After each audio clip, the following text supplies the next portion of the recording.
था भी है भी होएगा भी, रचना खूब रचाई है।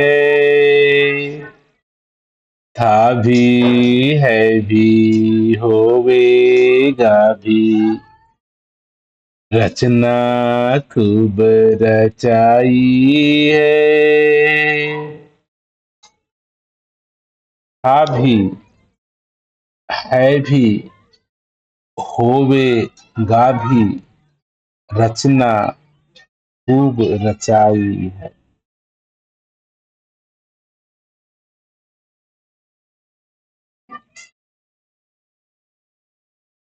यदि हम विचार करें इस ब्रह्मांड में, वो क्या सत्ता है, वो क्या तत्व है, वो क्या वस्तु है जो समय काल के परे है। ये जो संतों महापुरुषों की वाणी है, था भी है भी होवेगा भी, रचना खूब रचाई है। अगर हम आम तौर पे इस धरती पे किसी भी वस्तु को देखते हैं, घर है, महल है, मटारियां हैं, बच्चे हैं, रिश्तेदार हैं, पति है, पत्नी है, पद है, पदवियां हैं, पेड़ है, पौधे हैं, जीव हैं, जंतु हैं, सभी वस्तुएं परिवर्तनशील है। आज हमें दिखती हैं, कल हमें नहीं दिखती हैं, कभी होती ही नहीं।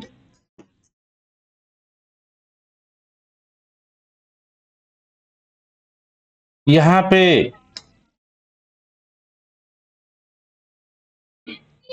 एक ऐसे अस्तित्व, सत्ता, सत्य की चर्चा हो रही है,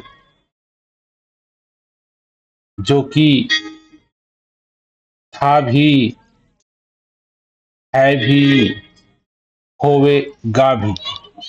अर्थात हम मानव द्वारा जो निर्धारित समय, जिसको हमने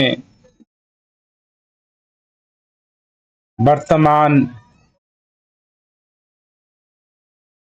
भविष्य और भूतकाल कहा है, प्रेजेंट, पास्ट और फ्यूचर,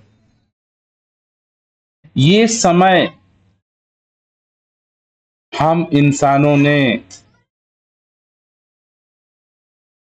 पृथ्वी और सूरज की एक लयबद्ध परिक्रमा, घुमाव, स्थिति को निर्धारित करते हुए परिभाषित किया है। सूरज है, धरती है, धरती घूम रही है अपने अक्ष पे, घूमते घूमते अपने अक्ष पे ये सूरज का चक्कर लगा रही है, जिसके कारण हमें दिन और रात का बोध होता है। ये हमारी पृथ्वी साइज में इतनी बड़ी है और हमारे सूर्य से इतनी लंबी दूरी पे है कि ये सूर्य का एक चक्कर लगाने में अंदाजना 1 साल और 365 दिन लगाती है।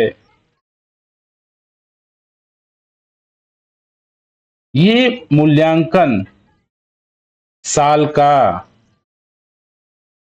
या दिन का या महीने का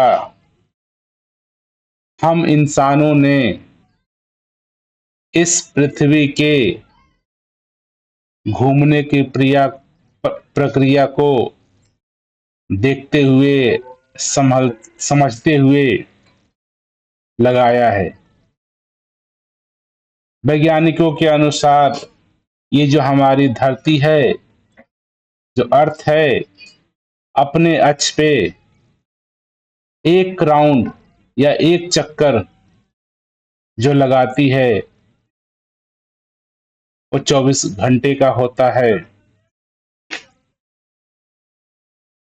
जिसमें हम दिन और रात महसूस करते हैं। जो हिस्सा पर पृथ्वी का सूर्य के सामने पड़ता है वहां दिन हो जाता है, और जो हिस्सा पृथ्वी का सूर्य के सामने नहीं पड़ता वो हिस्सा में हम रात मान लेते हैं। इस तरह से हम इंसानों ने अपने बुद्धिमत्ता का इस्तेमाल करके सूरज की, चंद्रमा की, पृथ्वी की जो घूमने की प्रक्रिया के स्वभाव को समझ करके हमने ये घंटे, महीने, दिन, सप्ताह, महीने, साल का निर्माण किया। वस्तुतः ये हम मानव की निर्मित की हुई काफी ही मूल्यवान उचित ज्ञान है, समय। ये इंसान की बुद्धिमत्ता के लिए ये बधाई का पात्र है मानव। लेकिन मानव द्वारा निर्मित जो कैलेंडर है, दिन रात है, ये मानव ने जस्ट उसका नामकरण किया है। सूरज का चक्कर धरती पहले से भी लगा रही थी। धरती अपने धुरी पर पहले भी चक्कर काट रही थी। जब हम मानव समाज, मनुष्य इस धरती पर नहीं था, क्योंकि हम इंसानों की, हम मानव समाज की उपस्थिति इस पृथ्वी पर चंद समय से है। ये पृथ्वी, ये सूरज, ये चांद सितारे अनंत अनंत समय से ऐसे ही हैं। वैज्ञानिकों की बड़ी बुद्धिमत्ता रही कि आज इंसानों के सामने नाना प्रकार के तथ्य उजागर किए कि सूरज क्या है, चांद क्या है, दिन क्या है, रात क्या है। इसकी समझ हमें प्राप्त हुई। आज विज्ञान की बड़ी ही सराहना की जाए कि आज हम यहाँ बैठ करके, जिसको हम परिकल्पना नहीं कर सकते, ये दिन और रात क्या है, आज वैज्ञानिक ने अपने सूझबूझ के द्वारा ऐसे यंत्रों का आविष्कार करके हमें ये साबित किया, हमें ये बताया कि हमारे इस धरती का, सूरज का, दिन रात का क्या समीकरण है। तो दास कहना चाह रहा है कि जो भी हम इंसानों ने समय का आविष्कार कर सकते हैं या इस प्रकृति के नेचर को अपने समझ के अनुसार जो हमने नाम दिया समय का, वर्तमान का, भूतकाल का, भविष्य का, ये हमारे जीवन को जीने के लिए, सुलभ बनाने के लिए काफी उपयोगीदार साबित है।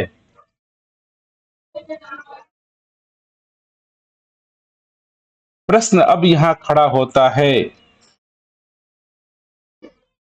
कि ये जो वाणी हमको समझा रही है, था भी, है भी, होवेगा भी, रचना खूब रचाई है। जो ये प्रकृति के रूप में पूरा ब्रह्मांड हमें दिख रहा है, सूरज, चांद, सितारे, अनेकों अनेकों ग्रह, उपग्रह, ब्रह्मांड, आकाश गंगाएं, जिसके लिए अभी तक जो हम मानव निर्मित वैज्ञानिकों के द्वारा जितनी जानकारियां प्राप्त हुई हैं, उससे कहा जा सकता है कि इस धरती जैसे, इस सूरज जैसे, इस ब्रह्मांड जैसे अनगिनत रचनाएं इस ब्रह्मांड में उपस्थित हैं। हम नहीं थे, अर्थात मानव परिवार नहीं था, तो भी ये रचनाएं थी।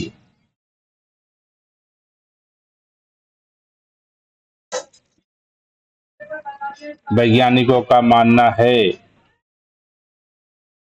कि हम इंसान ये सोच नहीं सकते, विचार नहीं कर सकते, ये कौन सी ताकत है, ऊर्जा है, एनर्जी है, ये पूरा यूनिवर्स, ब्रह्मांड, रचनाएं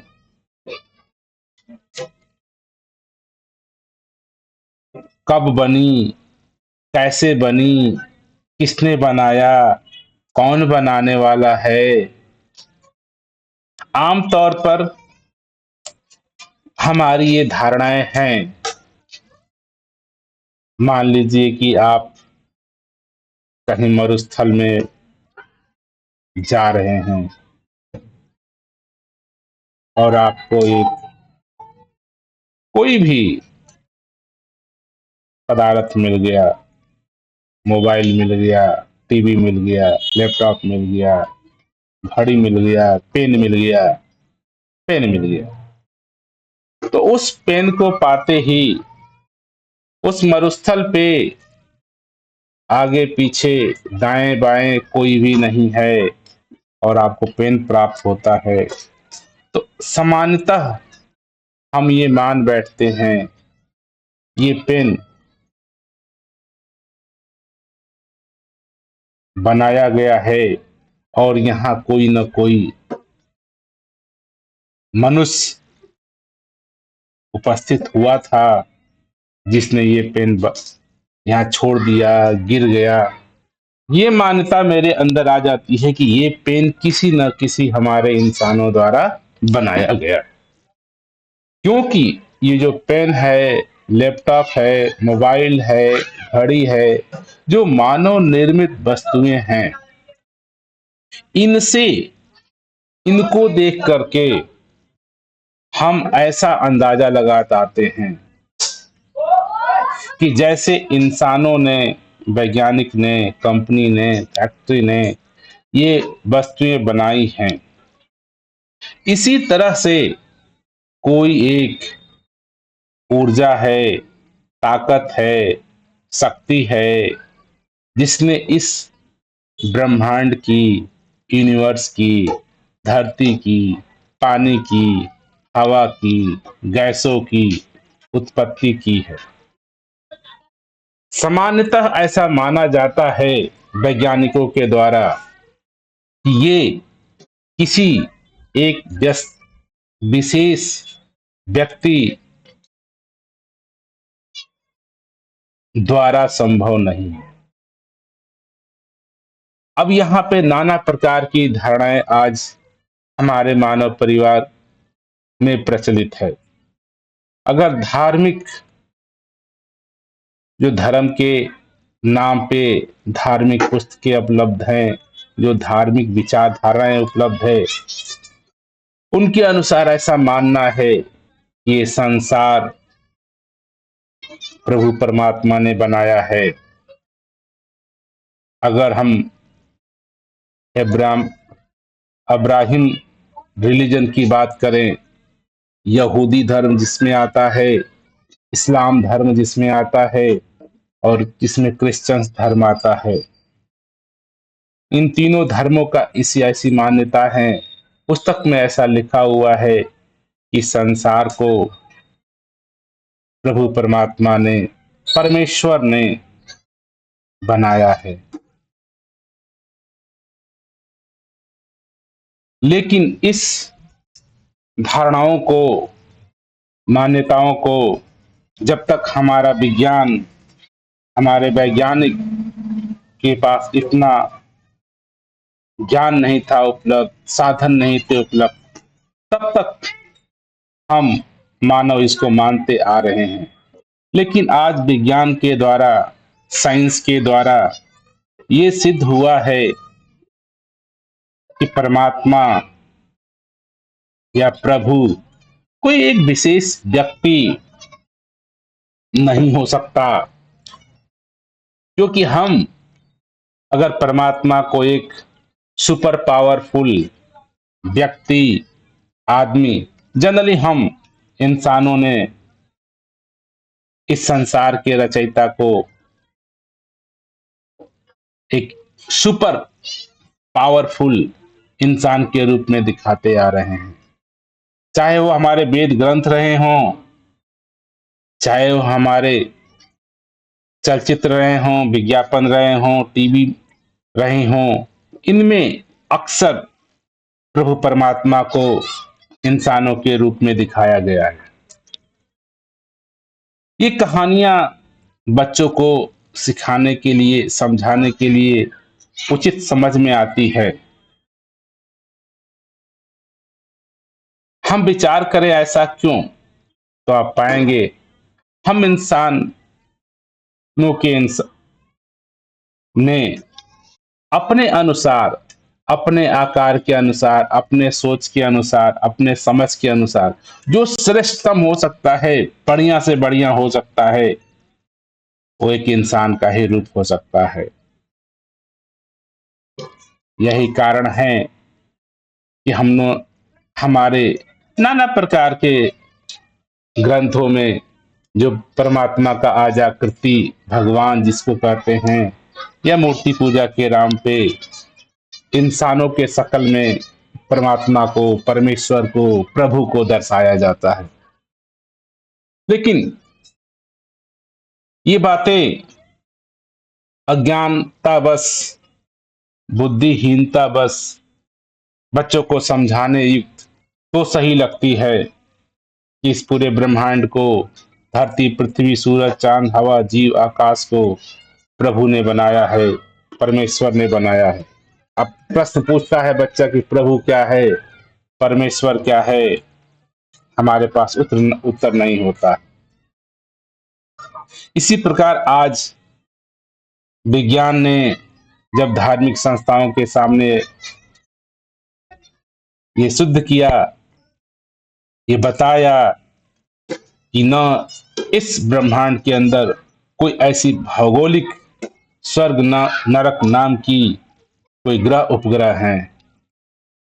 आज हमारी ऐसा मान्यताएं हैं कि प्रभु परमात्मा स्वर्ग में रहते हैं, देवी देवताओं स्वर्ग में रहते हैं।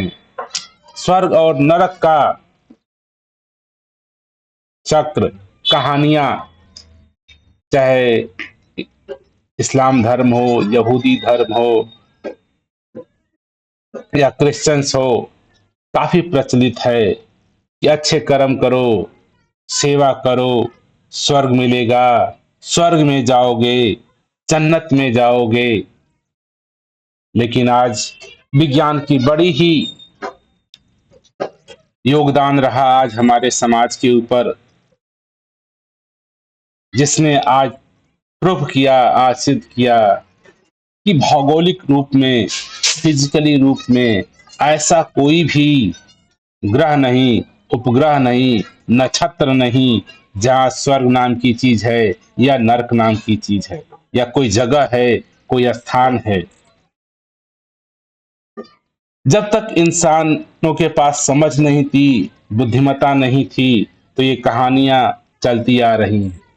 और बड़ी विडंबना की बात है, आज हम पढ़े लिखे होने के बावजूद भी, इतिहास भूगोल पढ़ने के बावजूद भी हम स्वर्ग में नरक में फंसे हैं, अच्छे बुरे पाप पुण्य में फंसे हुए हैं कि हमें स्वर्ग मिलेगा, हमें मोक्ष की प्राप्त होगी, हम बैकुंठ जाएंगे।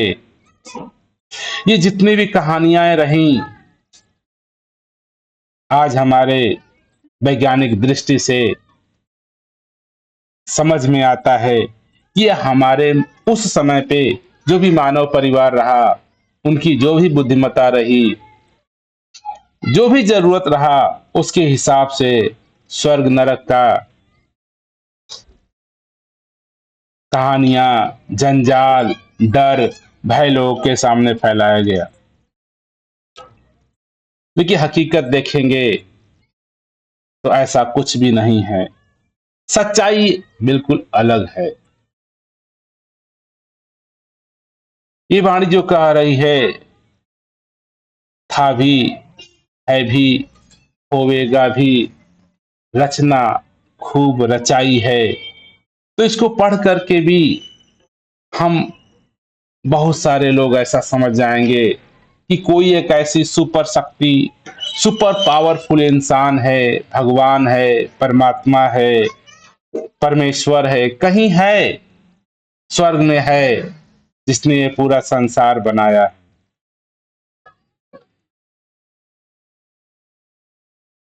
और हम अधिकतर ये सोच पाते हैं कि उसका रूप, आकार, भाषा हमारे जैसा होगा, इंसानों जैसा होगा। हो सकता है कि हम इंसान,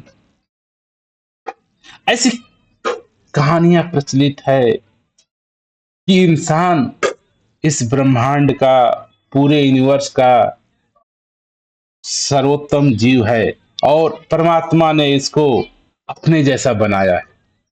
आप बहुत जगह धर्म शास्त्रों में आप पढ़ेंगे तो ऐसा सुन के, ऐसा पढ़ करके हमने ऐसी धारणाएं बना रखी हैं कि परमात्मा इंसानों जैसा है। और आप धरती के नाना विभिन्न विभिन्न स्थानों पर जाइए, तो जहां पे जैसे लोग रहे, और हमारे आप देखोगे तो हम इंसानों का शकल, रूप, आकृति भिन्न भिन्न है, परिस्थिति के हिसाब से, जगह के हिसाब से, वातावरण के हिसाब से। कहीं ठंडक प्रदेश है, कहीं गर्म प्रदेश है, कहीं मरुस्थल है, कहीं पानी है, कहीं ठंडक है, कहीं पहाड़ है, कहीं जंगल है। तो इस धरती पे नाना प्रकार की परिस्थिति, कंडीशन, वातावरण के अनुसार आप पाओगे। तो विभिन्न विभिन्न के प्रकार के हम इंसान हैं, और उन हर हर क्षेत्रों के लोगों ने जो परमात्मा की, प्रभु की धारणाएं बनाई हैं, वो अपने अनुसार। अगर आप चीन में जाते हो तो चीन के हिसाब से अपने रूप आकार का परमात्मा होगा। अफ्रीका में जाओगे तो अफ्रीका के हिसाब से रूप आकार का परमात्मा होगा। भारत में आओगे तो भारत के हिसाब से रूप आकार का परमात्मा होगा। एक बार हम विचार नहीं करते हैं।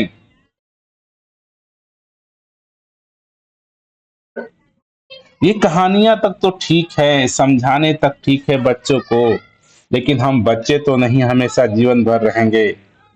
बुद्धिमत्ता आई, बुद्धि है, विवेक है, सोच है।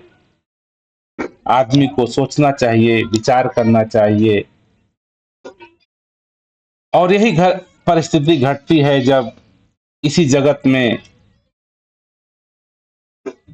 इसी शरीर के रहते हुए हमारे संत महात्माओं ने ये बुद्धिमत्ता जागृत की और जानने का प्रयास किया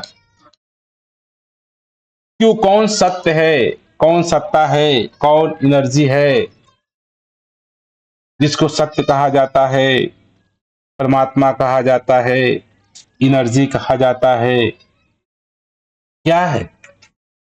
जब लोगों ने उसकी खोज की, जानकारी की, तो सफलता हासिल हुई।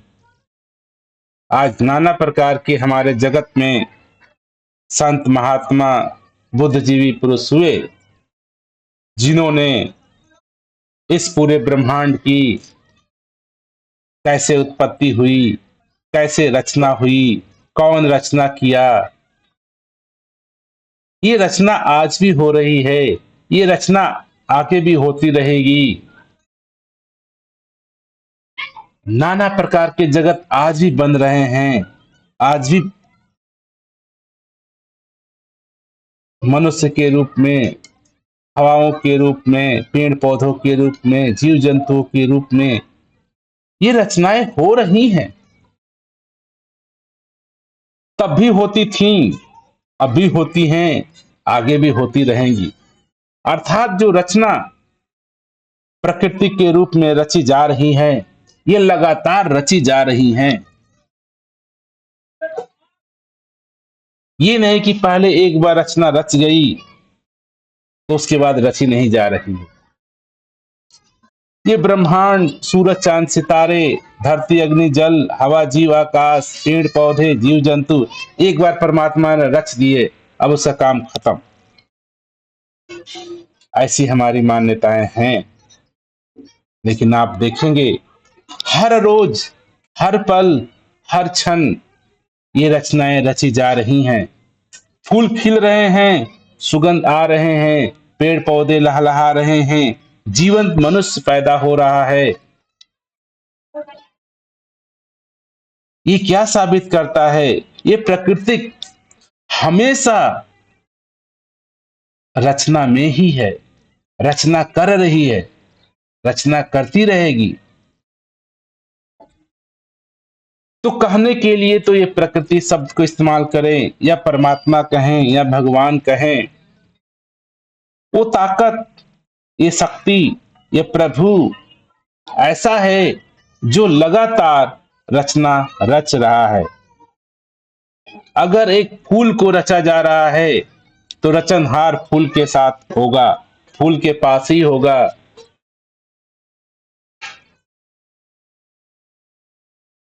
एक पेड़ पौधे रचे जा रहे हैं तो रचनहार पेड़ के पास होगा। एक मनुष्य रचा जा रहा है तो मनुष्य के पास रचनहार होगा।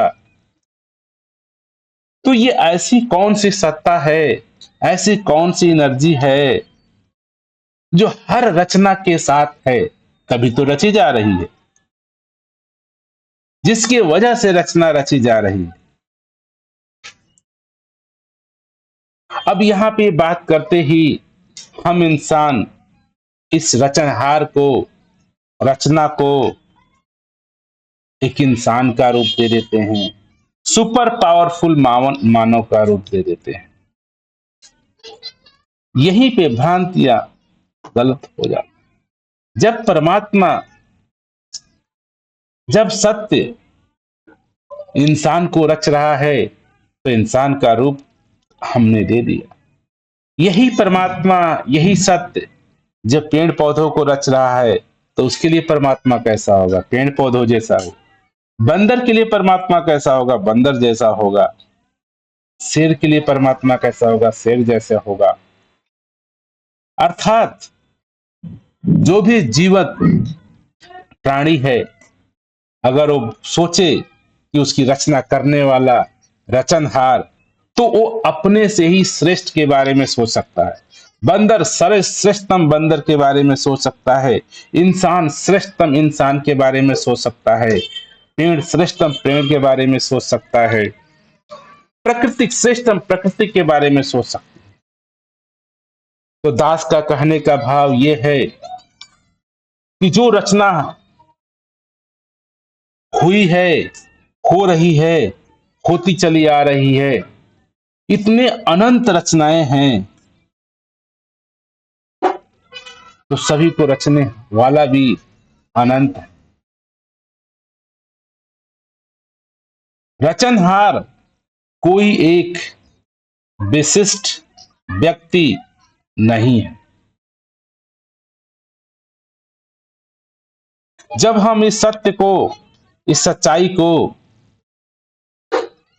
अपने जीवन में जानते हैं, तब कह पाते हैं कि इस पूरे ब्रह्मांड को रचने वाला इंसान नहीं हो सकता, मनुष्य नहीं हो सकता। ये सारी कल्पना कहानियां रह गई कि स्वर्ग हैं, देवी देवता हैं, ब्रह्मा विष्णु महेश हैं, जिन्होंने धरती बनाई। अरे, इस धरती के ऊपर बनने के बावजूद भी इंसान नहीं थे, जीव जंतु पेड़ पौधे थे, सालों सालों तक।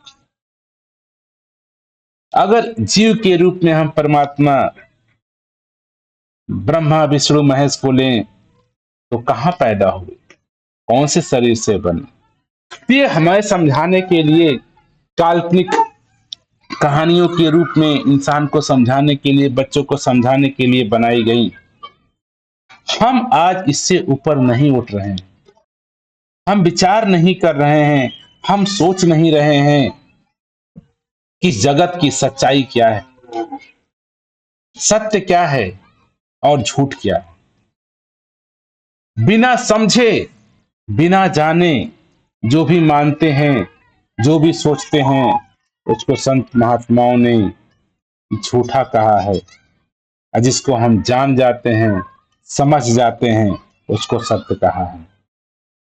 सत्य समझा जाता है, सत्य जाना जाता है, सत्य हुआ जाता है।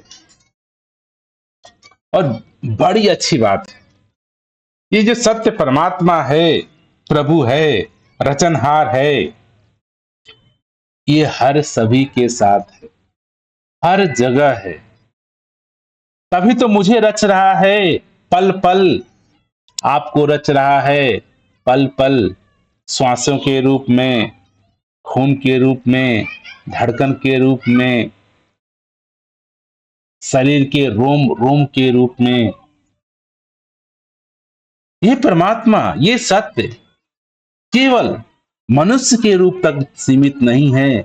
ये रच रहा है एक चींटी को भी, एक फूल को भी, एक बंदर को भी, एक हाथी को भी, एक पर्वत को भी, एक आकाश को भी, एक हवा को भी, एक आग को भी, पानी को भी। तो इसको क्या रूप दिया जा सकता है, क्या आकार दिया जा सकता है? तो संत महात्माओं ने इस रचनहार को, इस सत्य को कहा कि हम कोई रूप नहीं दे सकते हैं, कोई रंग नहीं दे सकते हैं, कोई ग्रुप में नहीं बांट सकते। कोई निराकार कहा, कोई निर्गुण कहा, कोई निर्जीव कहा, कोई सजीव कहा। ये सारे ही इसी रचनहार के रूप हैं। ये स्वयं ही रचता है, स्वयं होता है, स्वयं रचनहार है। अपने से सत्य, अपने से ही इस पूरे ब्रह्मांड को रचा है। सत्य ने, निराकार ने, परमात्मा ने, एनर्जी ने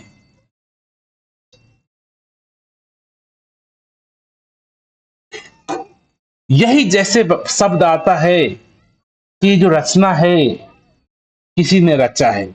और यही हमारी भूल प्रारंभ होती है कि हम उसको अपनी मान्यताओं के हिसाब से एक सुपर शक्ति का नाम, देवी का, देवता का, परमात्मा का, भगवान का, शरीर का, स्वर्ग का, नरक का, नाना प्रकार के नाम से व्यक्त कर देते हैं। इन नाना प्रकार के शब्दों में कोई समस्या नहीं। समस्या तो यहां है कि हम उसको, रचना अभी रची जा रही है, रचनहार अभी है, और हम इसको दूर कह देते हैं, कहीं और है, कहीं दूरी पे है, पता नहीं कैसा है। सबसे बड़ी भूल यहां पे है। इसी को झूठा कहा जाता है, झूठ कहा जाता है। परमात्मा अभी हम सभी को रच रहा है और हम कहते हैं परमात्मा कहीं और है। अभी मेरे सामने है, रोम रोम में है, कण कण में है, रच रहा है मुझे, आपको, पौधों को, जीव को, जंतु को, निर्जीव को, सजीव को, आग को, पानी को, धरती को, काश को, सूरज को, चांद को, सितारे को, ब्रह्मांड को। हर चीज रची जा रही है अभी इसी वक्त। तो ये परमात्मा, ये सत्य, ये निराकार अभी इसी वक्त उपलब्ध है, मेरे सामने है,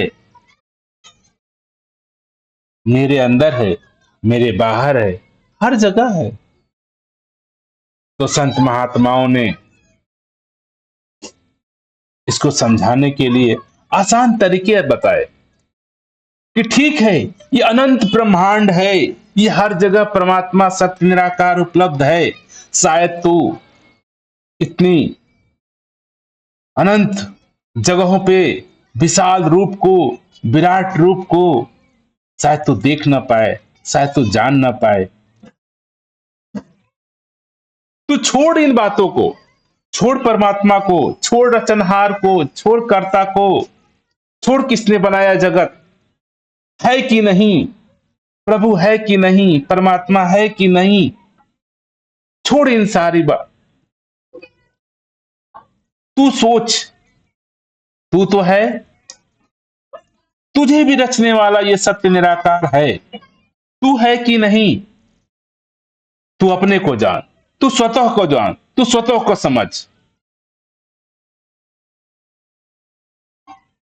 क्योंकि मैं भी इस शरीर के रूप में, मन के रूप में, चित्त के रूप में हर पल इसी निराकार से, इसी सत्य से रचा जा रहा हूं। तो मैं पृथक नहीं हूं, मेरे अंदर भी, मेरे बाहर भी, रोम रोम में ये सत्य निराकार उपस्थित है। छोड़ भगवान को, छोड़ निराकार को, छोड़ परमात्मा को, छोड़ जीसस को, राम को, कृष्ण को, अल्लाह को, मोहम्मद को, कबीर को, जीसस को, रैदास को। तू ये विचार कर, तू जीवित है, तेरे शरीर के रंग रंग, रोम रोम को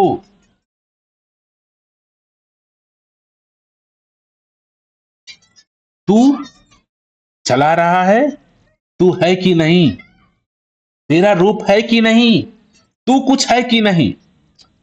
तू छोड़, सूरज है कि नहीं, धरती है कि नहीं, पानी है कि नहीं, सूर्य घूमता है कि नहीं, धरती घूमती है कि नहीं, मुझे नहीं पता।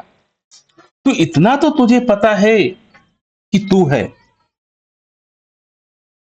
तू जीवंत है, तू जी रहा है, तू बोल रहा है, तू हंस रहा है, तू खा रहा है। तेरा स्वरूप क्या है? तेरा रूप क्या है?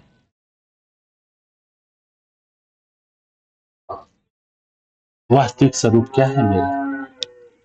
तो संत महात्माओं ने ये विधि बताया कि अगर तू स्वयं को भी जान जाए, अपने आप को पहचान ले, तू सत्य को जान जाएगा, निराकार को जान जाएगा, परमात्मा को जान जाएगा, परमेश्वर को जान जाएगा, रचनहार को जान जाएगा। ये सारे ही तेरे ही सत्य स्वभाव का नाम है।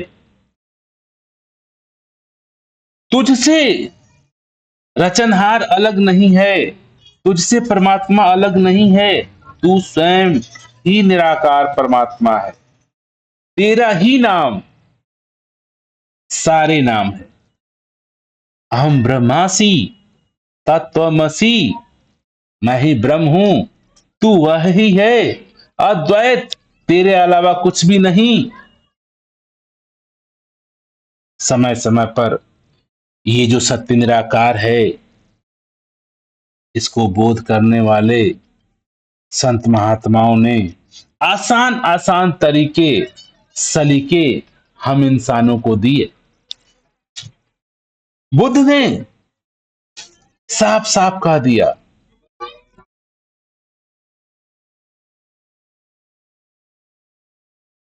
किसी ने पूछा भगवान है, बुद्ध ने मना कर दिया। परमात्मा है, मना कर दिया। तो क्या है? बुद्ध ने बोला, तुम तो हो, मैं तो हूं, हम सभी तो हैं। स्वयं का खोज ही, स्वयं की प्राप्ति ही, अपने आप की जानकारी ही। इसीलिए ग्रंथों में ये बात कही गई, आत्मा की जानकारी ही परमात्मा की जानकारी। आत्मा अर्थात स्वयं, आत्मा अर्थात स्वयं, आप। अब प्रश्न है कि हम सभी अपने आप को क्या परिभाषित करते हैं। हम अपने आप को पदार्थ के रूप में परिभाषित करते हैं कि रचनहार के रूप में परिभाषित करते हैं। इस शरीर के निर्माता, रचने वाले आप हो, आप रचनहार हो। शरीर के बनाने वाले आप हो। आप हो तो शरीर है, आपके होने से आपका रोम रोम प्रफुल्लित है। तो आप अपने आप को परिभाषित करिए। कैसे परिभाषित करते हैं, कैसे पहचानते हैं, कैसे जानते हैं? हम विचार करें। अक्सर पाया जाता है कि मैं संजय हूं। कहीं ना कहीं एक शब्द को आपने पकड़ लिया है, मेरा नाम संजय है। आप कौन है? कोई कहता मैं संजय हूं। अरे संजय क्या है? संजय शब्द है। ये शब्द से आपको पुकारा जाता है। लोग आपको आइडेंटिफाई करते हैं कि हाँ, ये संजय व्यक्ति हैं। देखिए, आप संजय तो नहीं हैं। आपके नाम से पहले आपका संजय, कल मंजय नाम रख दिया गया, धनंजय नाम रख दिया गया, तो आप बदल गए।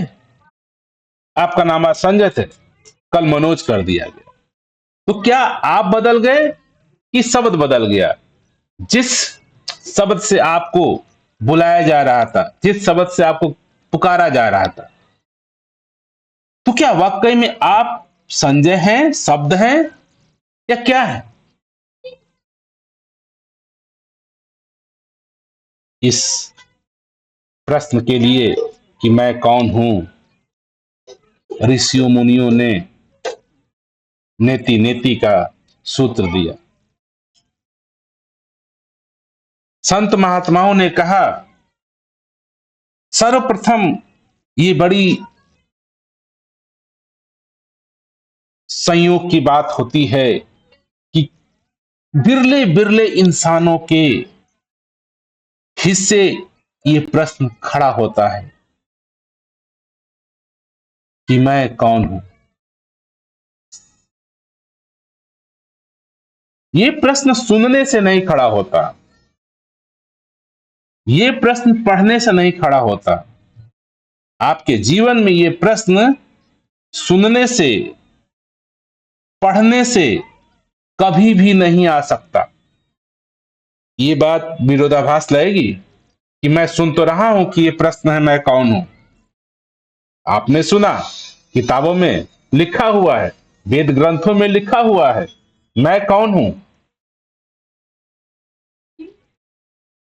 आप कभी विचार करिए, क्या वाकई में ये प्रश्न कभी खड़ा हुआ। आदमी एक कान से सुनता है, निकाल देता है। ये प्रश्न समय समय पर आपको अनजान व्यक्ति पूछते रहते हैं, आप कौन हैं। कई बार आप भी बोलते हैं, जानता नहीं हूं मैं कौन हूं। तो ये सब मैं कौन हूं आपके जीवन में अनंत बार आया है। बचपन से खेलते हैं, लड़ते हैं, जानता नहीं है मैं कौन हूं। दोस्त पूछता है तू कौन है, अनजान व्यक्ति पूछता है तुम कौन हो। तो ये प्रश्न इतने आम जीवनचर्या के भाषा में हमने सुन रखा है कि ये प्रश्न का क्या महत्व था, क्या उत्तर भी होना चाहिए या नहीं। हमने प्रश्न को मात्र प्रश्न ही मान लिया। किसी ने पूछा है तुम कौन हो, वो कहता तुम नहीं जानते हो मैं कौन हूं। प्रश्न से प्रश्न ही सॉल्व किए चले जा रहे हैं। तो हम सभी मानव परिवार अक्सर इस प्रश्न को आम तो बोलचाल की भाषा की तरह सुनते हैं और सुनाते हैं। ये बिरले इस संसार में कुछ लोग ने इस बात को पकड़ा और अंदर से उनको खड़ा हो गया, अंदर से उनको जग गया कि जानू तो मैं कौन हूं। कई लोग प्रश्न करते हैं कि मैं कौन हूं, सर्टिफिकेट अपना देख लेते हैं कि मैं संजय कुमार हूं, तृप्त हो गए। अच्छे मैं हिंदू हूं, तृप्त हो गए। अरे मैं तो पढ़ा लिखा हूं, तृप्त हो गए।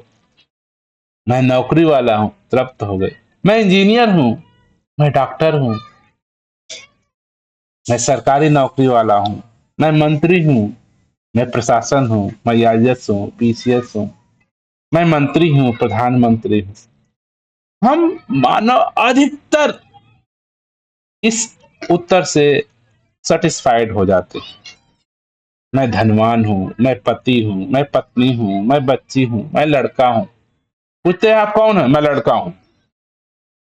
सेटिस्फाइड हो गया, उत्तर आ गया। संत महात्माओं ने कहा इस प्रश्न का जवाब नेति नेति है।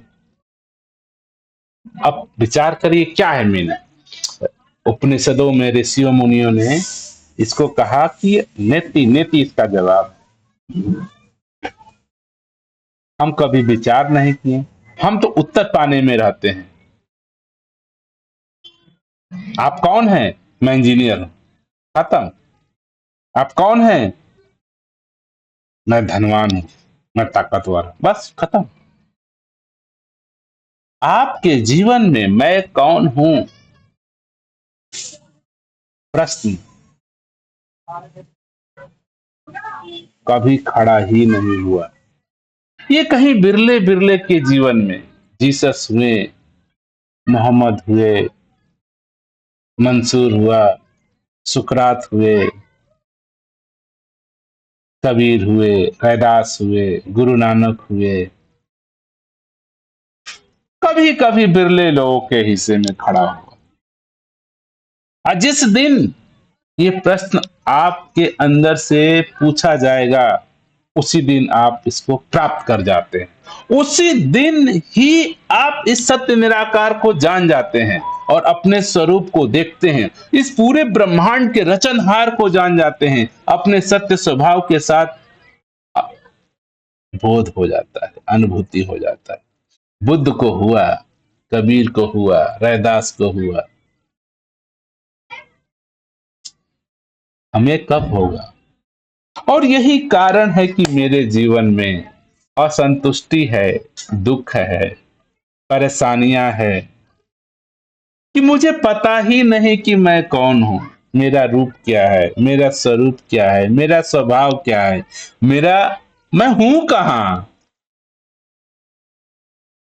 और ये मुझे पता नहीं होता है, तो मैंने उन सारी चीजों को मान लिया जो मुझे समाज ने, जिसको मेरी पांचों ज्ञानेंद्रियां ने दिया। आंखों ने, कानों ने, सुन के, लिख के, पढ़ के, जो भी महसूस करके जो दिया, उसको ही मैंने एक अपना बनावटी आकृति बना करके मैं जी रहा हूं। मैं एक मेरे अहंकार के रूप में बाहर से दिया हुआ, बनाया हुआ शब्दों का जंजाल, झूठा मैं हूं। और जो हकीकत है मेरा रूप, जो सत्य मेरा स्वभाव है, इससे अनजान होने के कारण मैं इस संसार में, इस शरीर रूपी जीवन यात्रा को तय करते वक्त असंतुष्टि, दुख, तकलीफ, परेशानी को उठाता हूं।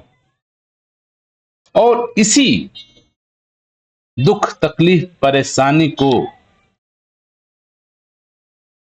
आदमी बचने के लिए ये नाना प्रकार के धर्म, कर्म, क्रिया, कांड में फंसा हुआ है। ये सारे धर्म, कर्म, क्रिया, कांड, नित, अपास सब एक अपने झूठे अहंकार को, शब्दों के जाल को और बड़ा करना है। हमें पता ही नहीं कि मेरा रूप स्वरूप क्या है, मेरा गुण विशेषता क्या है।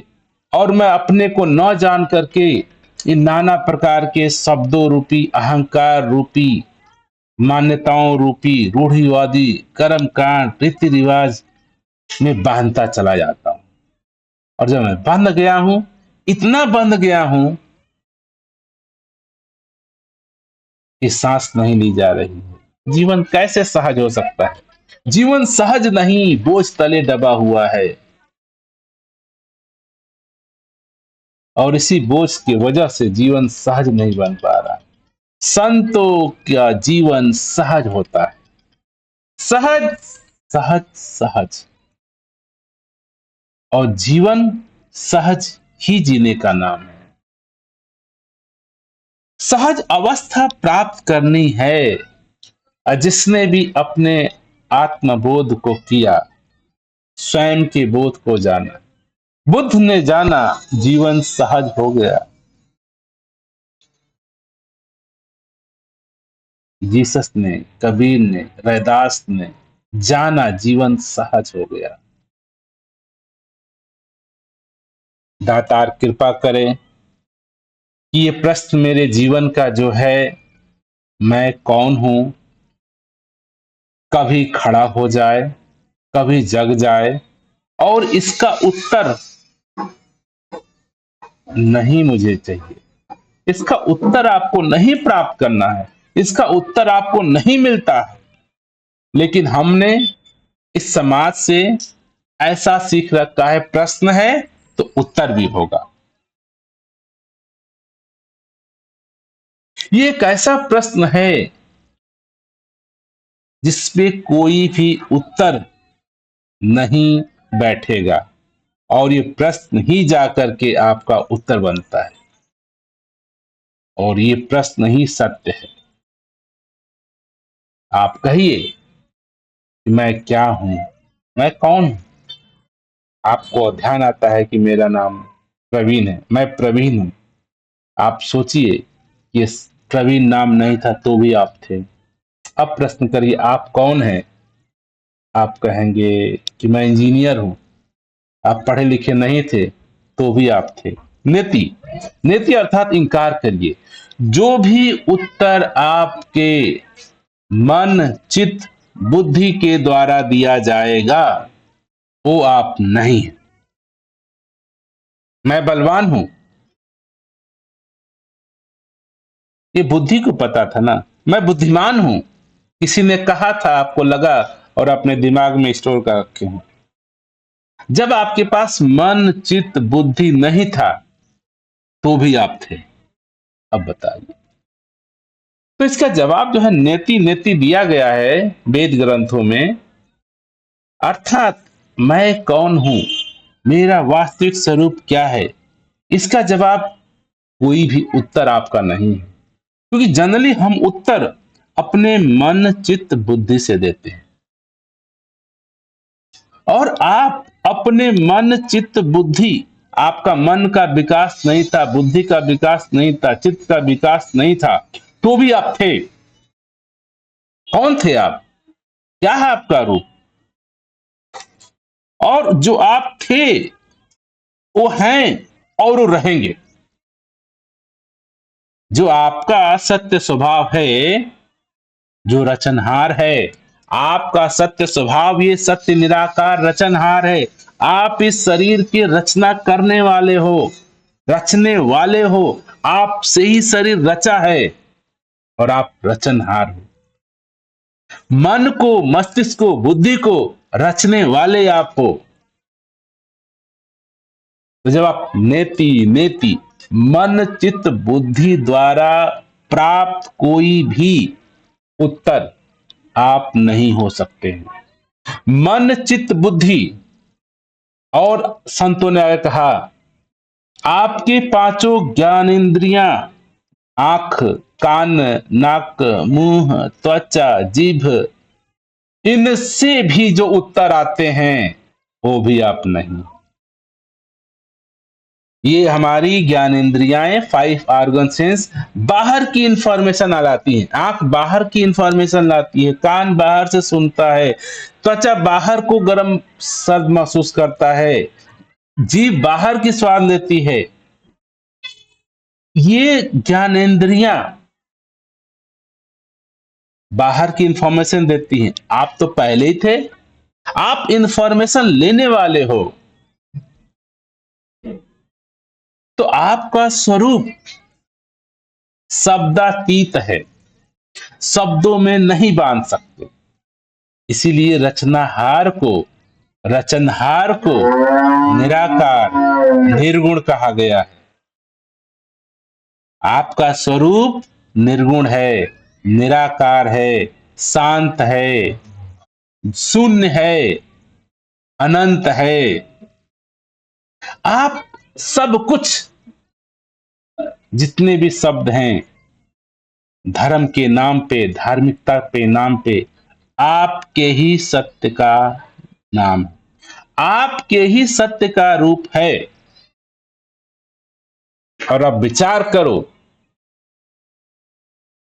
कि आप कौन हैं, और नेति नेति नेति करते जाओ। जो भी उत्तर मन चित्त बुद्धि से आए उसको इनकार करते जाओ, तो आप अपने सत्य स्वभाव के पास पहुंच जाते हो। और आपका सत्य स्वभाव ही आत्मा है, निराकार है, परमात्मा है। और ये आपकी जो आत्मा है, आपके शरीर के रोम रोम में उपस्थित है। अंग अंग को आप ही बनाने वाले हो। एक बालों को, एक नाखून को, एक मस्तिष्क को, एक खून को, हड्डी को, मांस को, मज्जा को, अंग अंग में आप उपस्थित हो। आपका आकार नहीं है, आप आकार में नहीं बांध सकते हो अपने आप को। आप आकार रहित हो, आप निराकार हो। आप आंखें केवल नहीं हो, आप बाल केवल नहीं हो, आप जिभ केवल नहीं हो, आप पेट उदर केवल नहीं हो, आप नाखून पैर केवल नहीं हो। इन सभी में ओत प्रोत आप उपस्थित हो करके बनाने वाले हो, बनने वाले हो। आपसे ही ये बनता है, आप ही बनाने वाले हो। ये आपका सत्य स्वरूप निराकार, सत्य परमात्मा है आपका स्वरूप। इसी को धार्मिक वेद ग्रंथों ने ईश्वर कहा, परमात्मा कहा, ऊर्जा कहा, एनर्जी कहा। दातार कृपा करे कि हम सभी के जीवन में ये सत्य निराकार का बोध हो।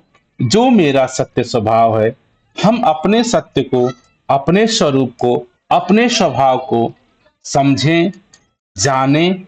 ये समझना, ये जानना, ये बोध करना ही हमारे जीवन का उद्देश्य है।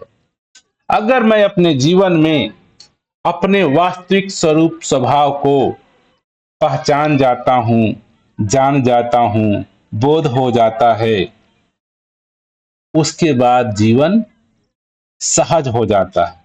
तो जीवन सहज होता नहीं, आपका सत्य स्वभाव जो है ये, इसका गुण है सहज होना, शांत होना, मौन होना, अजन्मा होना, अकाट्य होना। ये जितने भी नाना प्रकार के आपने गुण सुने हैं ना, ये आप सत्य के ही गुण हैं।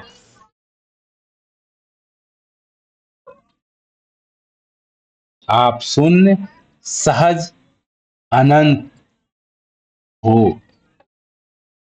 आप जैसे अपने इस शरीर को, रोम रोम को संभाले हुए हो, सजाए हुए हो, संवारे हुए हो, जीवंत किए हुए हो, आपका ही सत्य स्वरूप स्वभाव हर जीव जंतुओं को संभाले हुआ है, सजाए हुआ है, निर्माता के रूप में निर्माण किए जा रहा है। जैसे आपका सत्य स्वभाव आपको पल पल रचना, आपकी पल पल रचना कर रहा है। आपका ही सत्य स्वभाव पूरे ब्रह्मांड के जीव जंतु पेड़ पौधों को नित पल, हर क्षण निर्माता के रूप में, रचनहार के रूप में निर्माण कर रहा है, रचना कर रहा है। पेड़ हुए, जीव हुए, जंतु हुए, पक्षी हुए, पशु हुए, पशु हुए, पक्षी हुए, सजीव हुए, निर्जीव हुए, इन सभी को जो मेरा सत्य स्वभाव है, ये निराकार का, यही सबके संभाले हुए है, सबको बनाए हुए है, सबको निर्माता के रूप में निर्माण किए जा रहा है। न ये जन्मता है, न ये मरता है, ये रचनहार है। इसके होने से रचना होती चली जा रही है।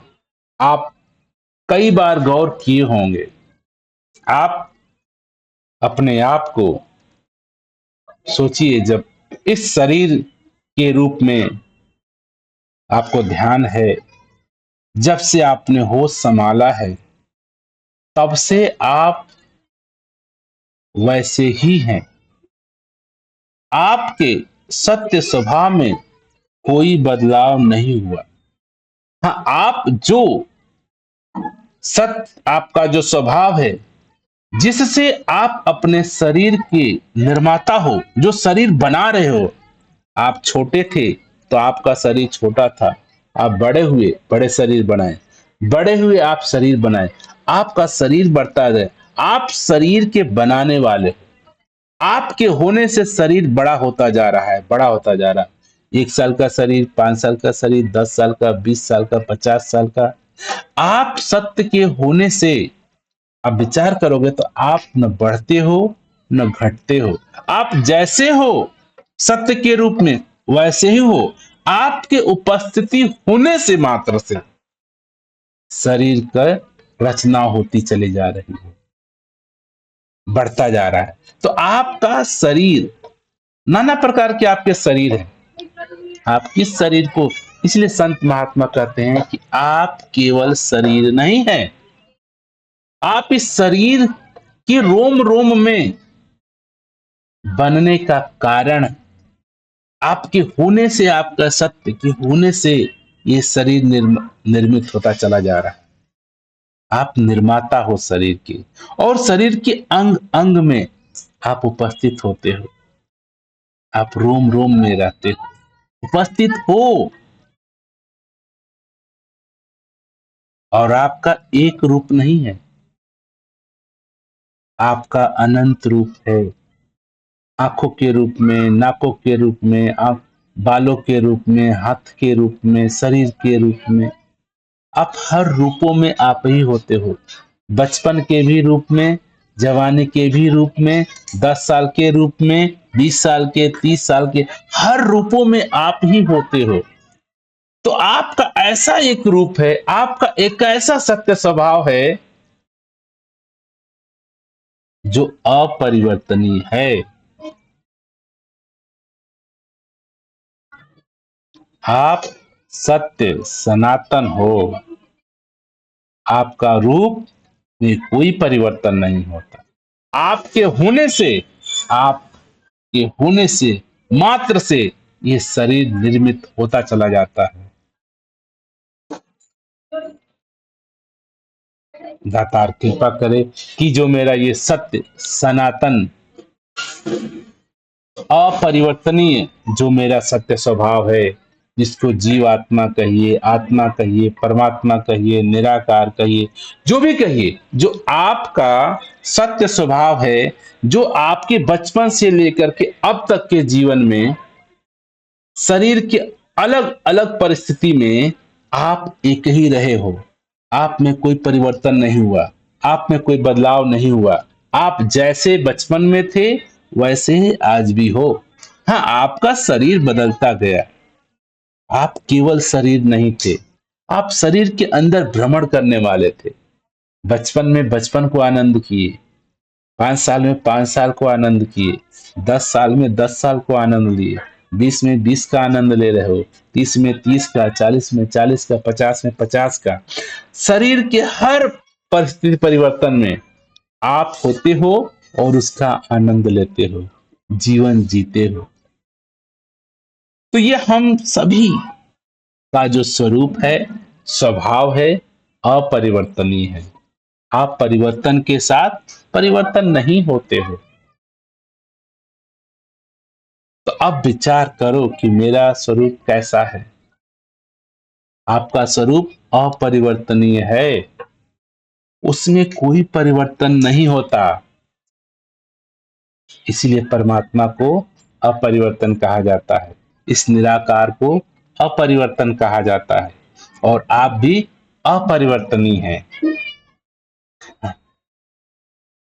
तो हम सभी अपने सत्य स्वभाव, सत्य अर्थात अपरिवर्तन, ऊर्जा, मैं, सत्य, निराकार, कुछ भी शब्द कहिए, करेंगे आप बाणी, था भी, है भी, होवेगा भी, रचना खूब रचाई है। आप इस शरीर में, जो आपको शरीर मिला, शरीर के मिलने से पहले भी आप थे। शरीर आपके पास मिल गया तो भी आप थे। अब दिन प्रतिदिन, क्षण क्षण आप अपने शरीर को रच रहे हो, निर्माण कर रहे हो, परिवर्तन कर रहे हो। आपके होने से शरीर में परिवर्तन हो रहा है। तो आपका सत्य स्वभाव अपरिवर्तनीय है, और अपरिवर्तनीय के होने से आपका जीवन परिवर्तनशील है। ये पूरा ब्रह्मांड आप सत्य अपरिवर्तन के होने से पूरा परिवर्तनशील है। इसीलिए पूरे प्रकृति को परिवर्तनशील कहा जाता है। प्रकृति का हर वस्तु परिवर्तनशील है, और ये परिवर्तन संभव तभी है जब इसमें ये सत्य निराकार परमात्मा के रूप में अपरिवर्तित उपस्थित है। अपरिवर्तित के ऊपर ही तो परिवर्तन है। कोई भी हमने साधन बनाए, घोड़ा, गाड़ी, हाथी, कुछ भी, आप साइकिल चलाए हैं, गाड़ी बनाते हैं, गाड़ी का व्हील पहिया चलता है, लेकिन वो बीच में स्थिर कीली होती है जिसके ऊपर पूरा घूमता है पहिया। पहिए के साथ वो भी जाता है लेकिन वो नहीं घूमता है। आप देखे हो, स्थिर है, वो उसके ऊपर पहिया चल रहा है, वो नहीं चल रहा है, लेकिन जब पहिया चल रहा है तो पहिए के साथ वो भी चलते चला जाता है। तो ये आम तौर की भाषा में ये समझाया जाता है। लेकिन इसी तरह से जो मेरा सत्य स्वभाव है ये अपरिवर्तन है, और ये अपरिवर्तन मेरा ही सत्य स्वभाव नहीं, ये पूरे ब्रह्मांड जगत का सत्य स्वभाव है। और इसी सत्य जो अपरिवर्तन है, अपरिवर्तन के होने से ये पूरा परिवर्तनशील जगत, संसार, आपका संपूर्ण शरीर जो अपरिवर्तनीय है, और इस अपरिवर्तनीय सत्य के होने से आपका परिवर्तनशील शरीर परिवर्तित होते जा रहा है। हम कई बार हम बोध भी करते हैं, हम सभी के जीवन में ऐसा बोध आता है कि आप अपने सत्य स्वभाव को कई बार झलक लेते हो। आपको कई बार बोध होता है, कोई बच्चे कह देते हैं अंकल जी, आप कहते हो मैं अंकल, मुझे तो अपना छोटा ही, मैं भी तो छोटा ही हूं, मुझे कोई परिवर्तन नहीं हुआ। बाहर के लोगों को दिख रहा है परिवर्तन, आपके शरीर में हर पल छिन परिवर्तन हो रहा है, लेकिन आपको नहीं लगता है अभी आपके शरीर में हर सेल कोशिकाएं परिवर्तित हो रही हैं, इतनी स्पीड से हो रही हैं, लेकिन मुझे नहीं बोध होता, क्योंकि मैं अपरिवर्तन, मेरे अपरिवर्तन होने से ये पूरी परिवर्तनशील प्रक्रियाएं होती चली आ रही हैं। इसी को, इस अपने शरीर के जो आपका सत्य स्वभाव अपरिवर्तन है, और आपका जो अपरिवर्तन सत्य स्वभाव है आपके शरीर के रोम रोम में है, कण कण में है, और जो आपका सत्य स्वभाव केवल आपके शरीर में सत्य स्वभाव के रूप में नहीं है, इस संसार के सभी प्राणियों में यही एक सत्य स्वभाव है। जैसे आप अपने शरीर के इस अंगुली में भी रोम रोम में हो, इस अंगुली के रोम रोम में भी हो, तो दोनों अलग अलग नहीं है, दोनों ही एक ही सत्य के रूप हैं। आपका ही दो रूप है, हाथ लेफ्ट हाथ राइट। इसी तरह से ये जो सत्य है जो अपरिवर्तनीय है, ये निराकार, इसी का ये पूरा ब्रह्मांड रूप है, चाहे जीव हो, चाहे निर्जीव हो, चाहे सजीव हो। जब हमारे जीवन में ये आत्मबोध होता है, स्वयं की प्राप्ति होती है, स्वयं का समझ आता है, वो समझ में आता है अंततः इस पूरे ब्रह्मांड में एक ही सत्य है।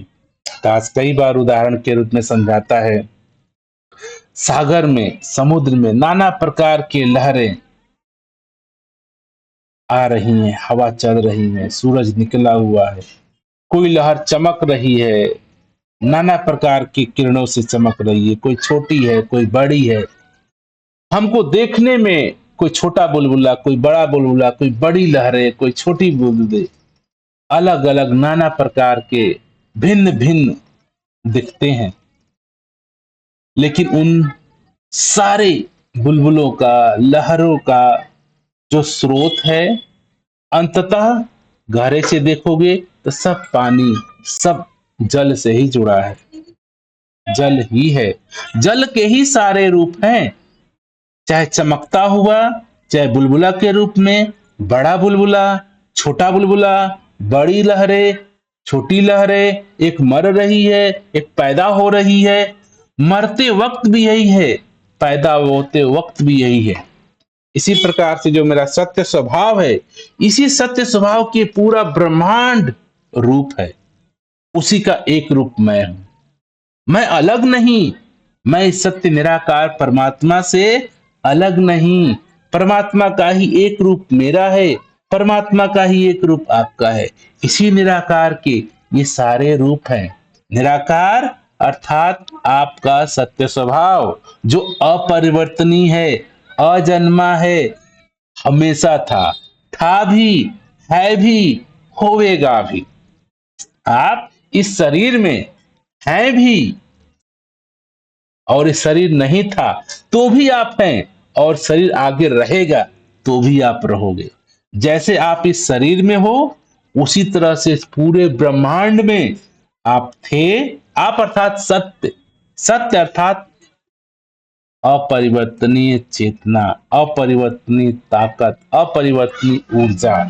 उसको क्या शब्द कहिए, ऊर्जा कहिए, चेतना कहिए, मैं कहिए, तू कहिए, ये हमारे पास भाषा की कमियां हैं। इस अपरिवर्तनीय को जो है, इसको कोई नाम नहीं दिया जाता, कोई शब्द नहीं दिया जाता, है बस।